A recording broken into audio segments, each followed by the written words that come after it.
Hello friends, welcome to food सेरा। इस video में हम बात करेंगे कि अगर आप कोई कॉम्पिटिटिव एग्ज़ाम देने जा रहे हैं और उसका पैटर्न एमसीक्यू पैटर्न है, नेगेटिव मार्किंग भी है, तो आप कैसे उसको अटेम्प्ट करेंगे, कैसे एजुकेटेड या कैलकुलेटेड गेस करेंगे जो 90 to 95% तक एक्यूरेसी दे, और साथ ही कौन से टिप्स एंड ट्रिक्स हैं जो आपको ध्यान देने हैं जब आप इन एग्ज़ाम्स को अटेम्प्ट करने जाएं। इस वीडियो में हम कुछ ऐसे एग्जाम्पल्स जो गेट एग्जाम्स में पूछे गए क्वेश्चंस हैं उनके भी लेंगे और हम देखेंगे कि उनको कैसे गेस किया जाए जिससे कि हम एक्यूरेटली आंसर तक पहुंच पाएं जब हमें बिल्कुल कॉन्फिडेंट ना हो कि आंसर वही है तब भी। सो बने रहिए हमारे साथ, इस वीडियो को पूरा देखिए और अच्छे से गेस करिए और सीखिए कैसे कर सकते हैं हम एग्जाम्स में questions attempt. So let's get started.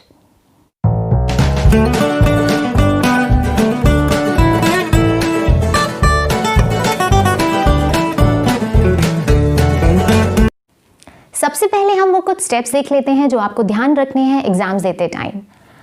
First step है कि आप पहले से एग्जाम्स के बारे में या तो इजी है या हार्ड है ये सोच के ना जाएं, क्योंकि दोनों ही केसेस में आप या तो अंडर कॉन्फिडेंट हो सकते हैं या ओवर कॉन्फिडेंट हो सकते हैं और आप एग्ज़ाम अच्छे से नहीं कर पाएंगे। जो पहला 10 मिनट्स होता है आपका एग्ज़ाम का, वो आपका कॉन्फिडेंस बिल्ड करने में बहुत हेल्प करता है। इसलिए सबसे पहले आप सारे वो क्वेश्चंस देख लें जो आपके लिए इजी हों और आप उन्हें अटेम्प्ट कर दें। वो क्वेश्चंस यानी आप क्वेश्चन पढ़ते ही उसका आंसर दे पाएं, उन क्वेश्चंस को आप पहले अटेम्प्ट कर दीजिए, जिससे आपका कॉन्फिडेंस लेवल बढ़ जाएगा और आप बाकी के क्वेश्चंस फिर अच्छे से अटेम्प्ट कर पाएंगे। आप वो क्वेश्चंस बिल्कुल से स्किप कर दें या छोड़ दें जो कि स्टार्टिंग में जो कि आपको दो बार या 3 बार पढ़ने पे समझ ना आए या आपको टाइम कंज्यूमिंग लग रहे हों। आप all the above and none of the above वाले क्वेश्चंस भी पहले स्किप कर सकते हैं, क्योंकि ऑल ऑफ द अबव वाले क्वेश्चंस और नन ऑफ द अबव वाले क्वेश्चंस में आपको हर ऑप्शंस को अच्छे से क्वेश्चन के साथ देखना ज़रूरी होता है। इसलिए आप पहले उन्हें स्किप कर सकते हैं और बाद में आप उनको टाइम के अकॉर्डिंग आप उन्हें बाद में अटेम्प्ट कर सकते हैं, क्योंकि सारे ऑप्शंस चेक करना ज़रूरी होता है इस केसेस में। टिप नंबर 3 इज़ कि अगर आप सारे क्वेश्चंस पढ़ रहे हैं तो उनको 2 बार पढ़िए। हर क्वेश्चन को आप 2 बार पढ़िए और आप मन में सोचिए कि उसका आंसर क्या होगा। फिर आप ऑप्शंस में देखिए, अगर वो आंसर आपका है तो वेल एंड गुड, और अगर नहीं है तब आप एलिमिनेशन मेथड का यूज़ करिए। सबसे पहले आप वो ऑप्शंस हटा दीजिए जो आपको लगता है कि ये बिल्कुल रॉन्ग ऑप्शन है, आप उसे हटा दीजिए। देन आपके पास 3 ऑप्शंस बचेंगे। अगर 4 वाला है मल्टीपल चॉइस क्वेश्चंस में तो 3 ऑप्शंस बचेंगे। अब आप उन 3 में ऑप्शंस में से फिर एलिमिनेशन मेथड का यूज़ करके एलिमिनेट करिए। एलिमिनेशन मेथड के एग्जाम्पल्स अभी हम आगे देखेंगे कि कैसे एलिमिनेशन मेथड आप यूज़ कर सकते हैं।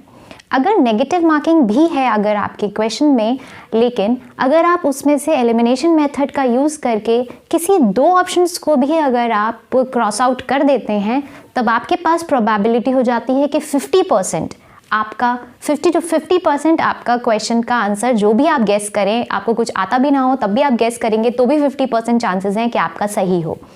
तो इसलिए आप ज़रूर अटेम्प्ट करें क्वेश्चंस। अगर आप एक भी उसका ऑप्शन क्रॉस आउट कर सकते हैं तब आप उसे अटेम्प्ट करने की कोशिश करें। Then comes the next tip कि अगर आपको क्वेश्चन पेपर में समझ ना आ रहा हो कुछ और वर्ड्स दिए गए हों तो आप कोशिश करिए उन वर्ड्स को dissect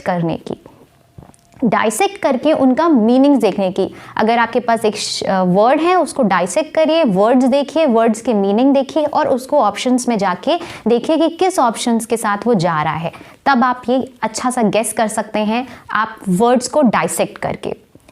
then the next tip is कि अगर आपने एक बार गेस कर लिया है, यानी आपने एक एलिमिनेशन मेथड यूज़ करके या फिर आपने डाइसेक्ट करके या फिर आपने अपना कोई और मेथड यूज़ करके आपने गेस किया है, यानी कैलकुलेटेड गेस किया है, ऐसे ही फ्लूक में तुक्का नहीं मारा है, आपने एजुकेटेड या कैलकुलेटेड गेस किया है, तो आप उसको अगर आपने एक बार आंसर कर दिया है तो आप दूसरी बार गेस ना करें।